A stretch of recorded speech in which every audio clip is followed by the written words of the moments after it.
Bix, thank you so much for joining us today. Hey, no problem. It's been a crazy summer, and there's lots to talk about. Definitely, and I'd like to discuss first about the GOP convention. I know in the past you had talked about how you were hoping for Trump to pick Sanders as VP to kind of unify the country. But now as we're seeing the GOP convention happen, Trump is officially nominated but picked Mike Pence as VP. Did you want to discuss your initial thoughts on all this? Sure. I mean, the Trump-Sanders ticket was a long shot, but I believe it was necessary to unify the country going forward. But clearly it doesn't look like it's going to happen. So we are not looking at a united America once this election takes place. And we're not only not looking at uniting, but we're looking at fighting each other. And we're seeing that play out in the streets now between, the police getting shot, the Black Lives Matter guys getting shot, all this chaos in Europe.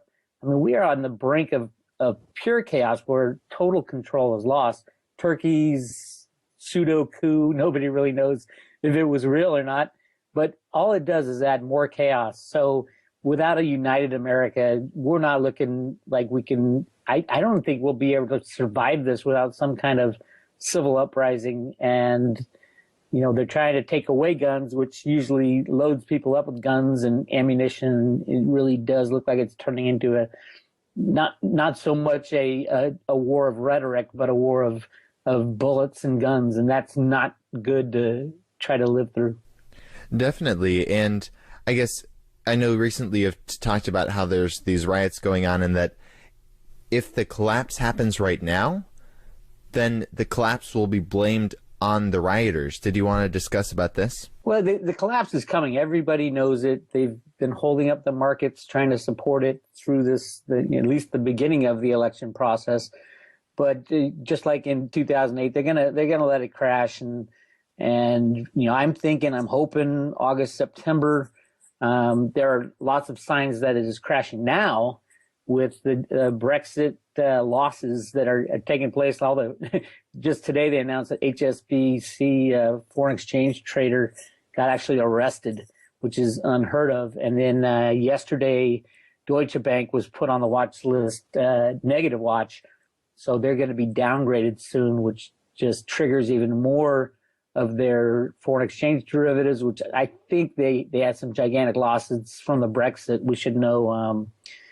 I believe they announced earnings at the end of the month, the end of July. So, yeah, everything's happening, everything's lining up. A lot of people don't see it because they keep the stock market, rigged at all-time highs, and they keep gold and silver, in check for the most part. So, yeah, it's all happening. It's just happening slower, and with this very divisive election coming up.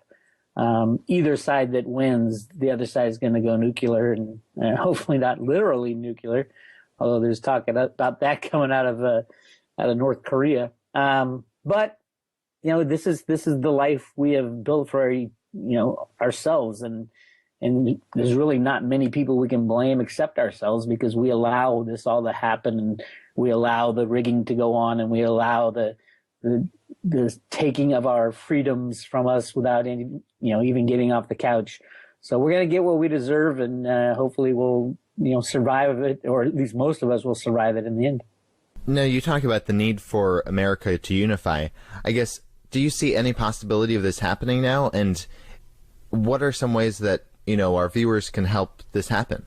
I don't see any way. I mean, the only way I threw out there was a Hail Mary shot of a Trump-Sanders ticket. Now there is no way. I mean, if either side wins, then the other side is going to be, feel disenfranchised and pissed off, and out come the guns.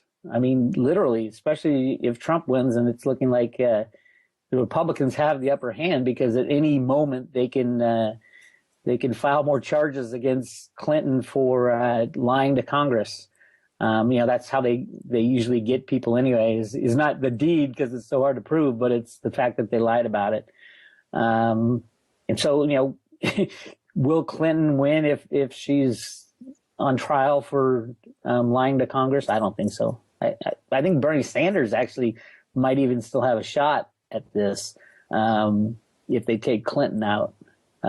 maybe even during the Democratic convention. I hear there's a lot of, as messy as the Republican convention has been, I hear the Democratic convention is going to be 10 times worse. So we'll just wait and see what happens there. Now, you were talking about how it seems like the economy might be starting to collapse right now. Now, I guess to the average person, it looks like, the stock market is at an all-time high.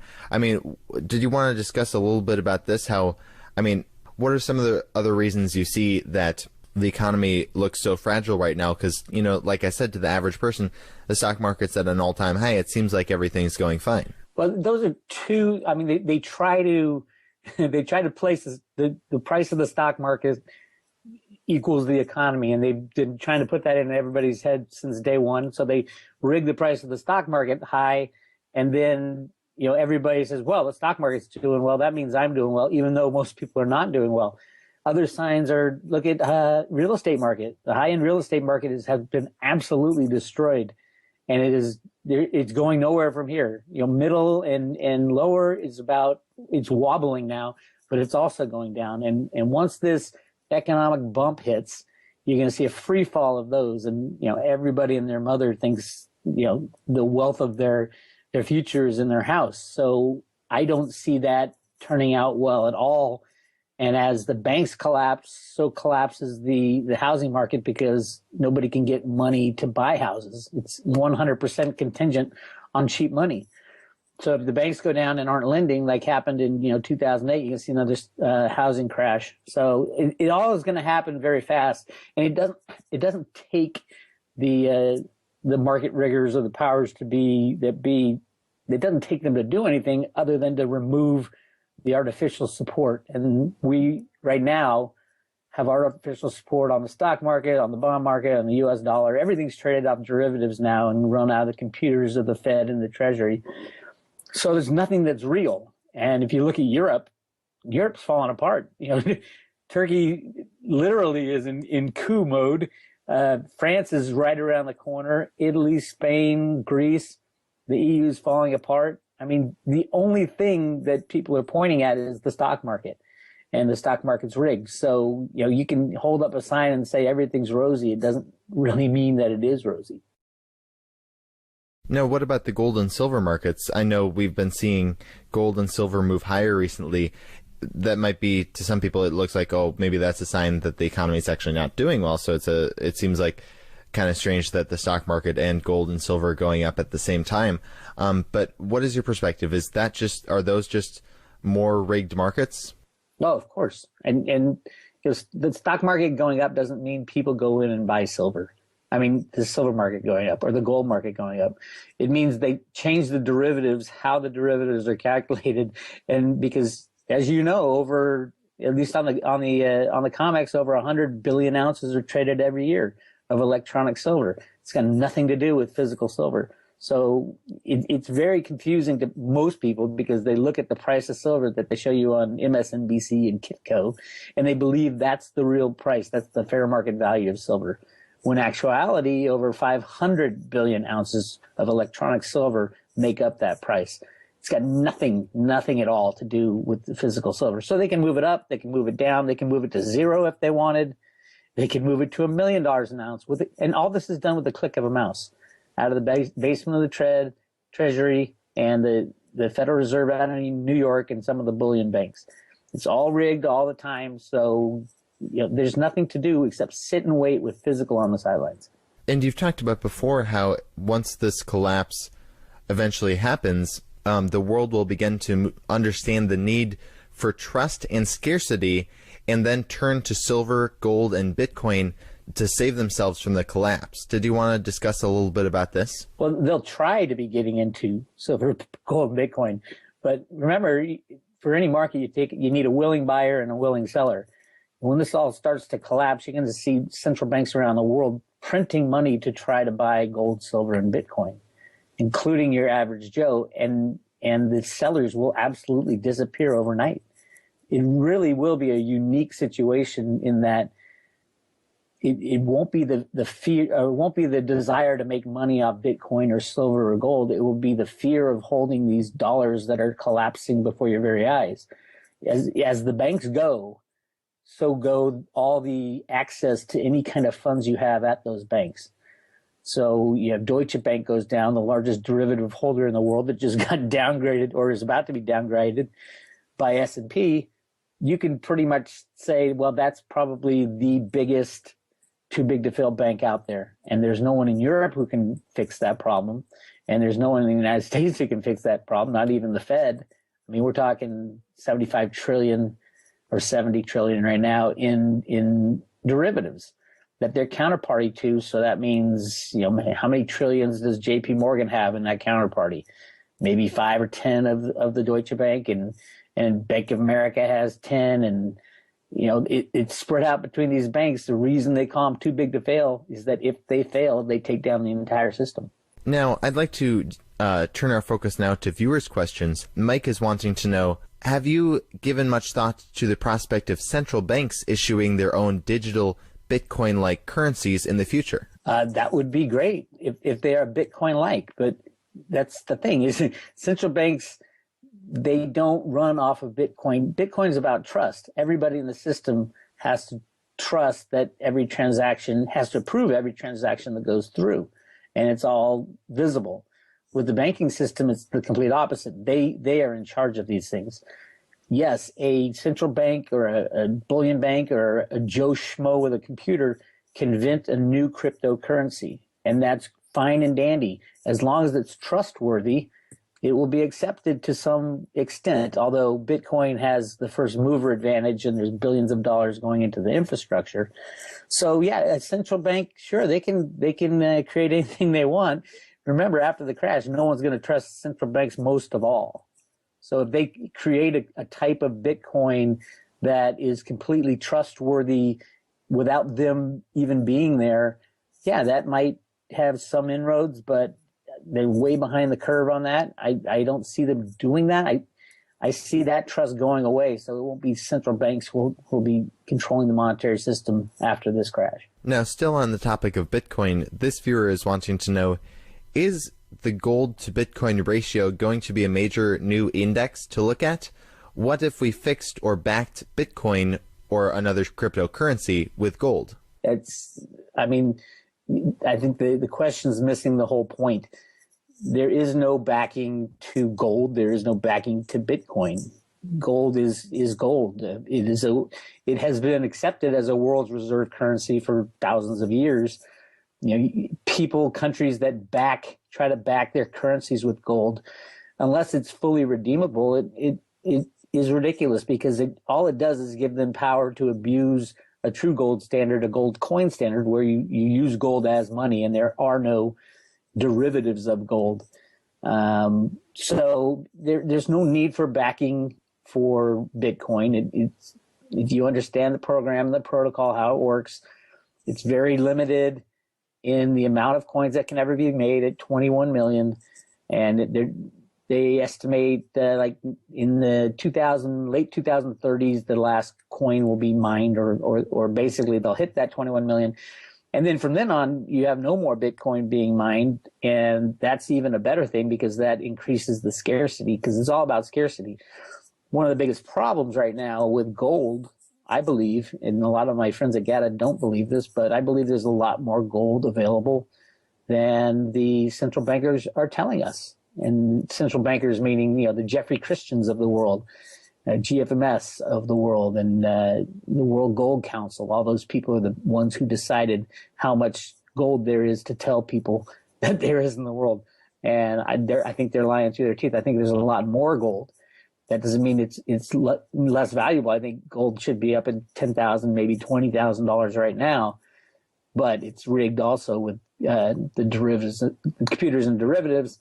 So yeah, there's an issue with gold as far as scarcity. It is scarce, but we don't know how scarce. So after this crash, there'll have to be some kind of a system of weights and measures set up so that we can find out how much gold is really out there and how much can be used as in the new monetary system. Now, actually, one viewer is wanting to know just about that, how you were saying there's a lot of gold and it's not actually as scarce as a lot of people think. Bruce is wanting to know, if there is as much gold as you claim in Chocolate Mountain and gold not allocated on government books, what makes it so valuable and precious then? Is it not thus a game of artificial scarcity like the oil game? No, because gold is not freely traded. Gold derivatives are traded. Gold is not traded. Gold is still very scarce, but in comparison to the amount of manipulation and the amount of electronic money that's created out of thin air, gold in dollar terms or in fiat money terms should be much higher. So yes, there is a lot more gold, maybe 10 times or 20 times more gold than they say, but at the same time, in relation to fiat money, it should be a lot higher in the dollar pricing that we see on the COMEX and the LBMA. And yeah, it does have a scarcity and it does have value. It just, we don't know what those ratios will be until we get a full accounting of, one, how much real gold is out there, and two, how much fiat money is out there. Because I don't think that the numbers they tell us are real either. If you have a computer and you're sitting in the treasury of the Fed, you can create trillions of dollars at the click of a mouse and not tell a soul about it. That's the that's the beauty of fiat money and electronic money is you don't need to tell anybody about what they're doing in the current system. Now moving on here, this viewer is wanting to know, did you want to discuss a little bit about who's winning right now? I mean, do you think the good guys or bad guys are doing better right now? Well, I think the good guys are winning, and you can tell by the things that are happening in front of people's consciousness and that can be viewed by people. For example, today the HSBC, the foreign exchange trader that got arrested, that wouldn't have happened if the bad guys were winning. The downgrade of Deutsche Bank, the looming downgrade, that would not even be close to happening if the bad guys were winning. Deutsche Bank would be at $100 a share, and it's at 14. And the dragging through the coals of Hillary Clinton, even though they didn't press charges against her for all the crimes that she did, they exposed all the crimes, and everybody's like, oh my God, she did all this, and she got away with it. That stuff would be swept under the rug, back in the Clinton Whitewash. I mean, you can go back with the Clintons time and time again, they get away with it, but it's not dragged in front of the public like it is now. One of the bigger things that just happened was the release of the 28 pages from the 9/11 Commission report. The press said, oh yeah, my goodness, it looks like the Saudis were involved. Well, that report that's not why they were hiding the report. The reporter said that the ambassador, Prince Bandar Sultan, or whatever his full name is, was the one funding some of the hijackers. Well, Prince Bandar, they called him Bandar Bush. He was in the White House more than any other person, hanging out with George Bush Jr., who's their best friends. He'd go to Bush's ranch all the time. Now, how would that look if your best friend was the one funding the hijackers? That's why they hid that report, but nobody's talking about that. Bandar Bush, I call him Bandar Bush because everybody in Washington called him Bandar Bush. The ambassador, Prince Bandar from Saudi Arabia, directly funded two of the hijackers, directly, him and his wife. They paid for them. They bought their air, simulation flight lessons, just horrible stuff, and nobody's talking about it. All they say is, yes, it looks like the Saudis were involved. Well, why aren't we chasing these guys down and sticking them in jail? Why doesn't Prince Bandar go to jail? Why doesn't George Bush Jr. and Sr., who were both involved heavily with Prince Bandar, why aren't they questioned about their knowledge of what happened? Because 2 days later, after 9/11, Prince Bandar was at the White House on the Truman balcony smoking cigars with Bush as over 100 Saudi, what were they? They call them Saudi diplomats, but 25 of them were relatives of Osama bin Laden, were flown out on a no-fly, and we still have the no-fly zone going over the United States. Why isn't that talked about? Why isn't that prosecuted? Why aren't people screaming and knocking down the walls of the Bush compound down in Texas? We need this. Those are the signs that this thing is breaking down, that they're exposing this type of stuff and people are starting to question it. Even if they're not screaming about it, it's out there. Diane wants to know, how will the inclusion of the yuan into the SDR currency basket affect the others in the basket, as well as the prices of gold and silver? Well, currency baskets were kind of invented back in the early 70s by, I forgot the guy's name, but they're basically, it's how they trade against each other. They're all fiat currencies. Whether or not, if the system keeps going as rigged as it is into the future, and the yuan is added to the other manipulated currencies in the basket, then it's, game on as usual, and they just keep going. And Paul Volcker's the guy who invented currency trading in the 70s. But if the system keeps going on the derivative side, I mean, all currencies are controlled by derivatives. They're not controlled by the trillions of dollars that are bonds or that are printed every day. It's all on derivatives leveraged 100 times. So the game goes on the way the game goes on. And will the United States lose its dominance if the yuan is added? Well, the U.S. can end this game with a blink of an eye, just shutting down the derivative game. But we don't, because we're going to play it right to the very end, soak up all the benefits. And right now we're kind of getting to the end of the benefits. I think it's the yuan being added, or even talked about being added, is a great sign that things are about to change. Now, this last viewer question is, if this debt cannot be paid back, such that a global debt default will ensue, leading to an inevitable reset, is there an outside chance we can somehow avoid a catastrophic global collapse? Is unity the answer? Well, first of all, debt is kind of, it's a theoretical thing. When we pay off debt with other debt. The United States saying that, we got 19 or 20 trillion dollars in debt. Well, the Congress can make one coin worth $20 trillion and pay off the debt. And that's how easy it is for that debt to disappear. People have known this for a long, long time. I think it was Connolly, he was a U.S. Treasury Secretary back in the 70s, went to Europe and said, hey, the dollar may be our currency, but it's your problem. It's a great line, because it's true. I mean, there's nothing that stops U.S. Congress from saying, okay, with the signing of a pen, we're going to create a coin. We're going to tell the U.S. Mint to create a $20 trillion coin. We're going to pay back all our debt and be done with it. And voila, no more debt.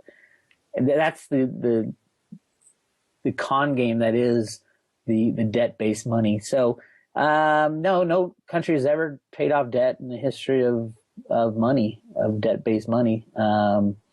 And nobody ever plans to. They talk about it all the time, and we'll continue to talk about balancing budgets and all that. But you don't have to. You're in control of the printing press. You can print as much or as little as you want. And 99% of the time, when people vote, they're going to vote for more money for them. So and as far as we be able to orchestrate a smooth landing out of this? I don't think so. Because one person's debt is another person's asset. And that's going to be a problem when these banks start crashing. They're going to say, well, we own your house and all that. And the depositors are going to be saying, what do you mean? You think you're going to take my deposit and then, lose my deposit and then claim ownership of my house? No way. I'm not going to stand for it. And you get enough people, banking is funny, because if it's a decent amount of defaults, the banks are like, they have the power. If it's the whole country defaulting, they have no power. And that's where we're kind of getting. These banks are going to default, and they're going to have no power at all. As a matter of fact, a lot of the people who run them are probably going to end up in jail. All right. Well, Big Weir, thank you so much for joining us today. I guess before we let you go, did you want to share with the viewers, for our new viewers who haven't, heard our interviews before, did you want to share with the viewers, what is the best way to prepare going forward for this collapse? Get yourself some food, some water, some protection, band with your neighbors, and on the financial side, get some gold, physical gold in your hands. mainly physical silver in your hands.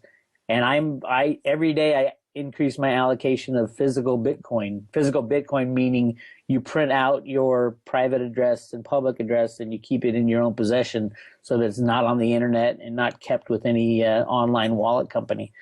That's really all you can do right now if you haven't done a lot. And then just, I like to say, pretend you're going to, shut your doors and stay at home for a week. What would you need as far as food and power and water and things like that? So, yeah, do a lot of research. If you haven't, most of our listeners have done the research and are at least kind of prepared. But if you haven't, you got to do a crash course because things are coming down the pike really quickly. All right. And where can our viewers find you if they're interested in learning more? You can go to roadtoruta.com and sign up put your email in there and you get free email blasts a few times every week and kind of update you on what's going on. Great. Once again, thank you so much.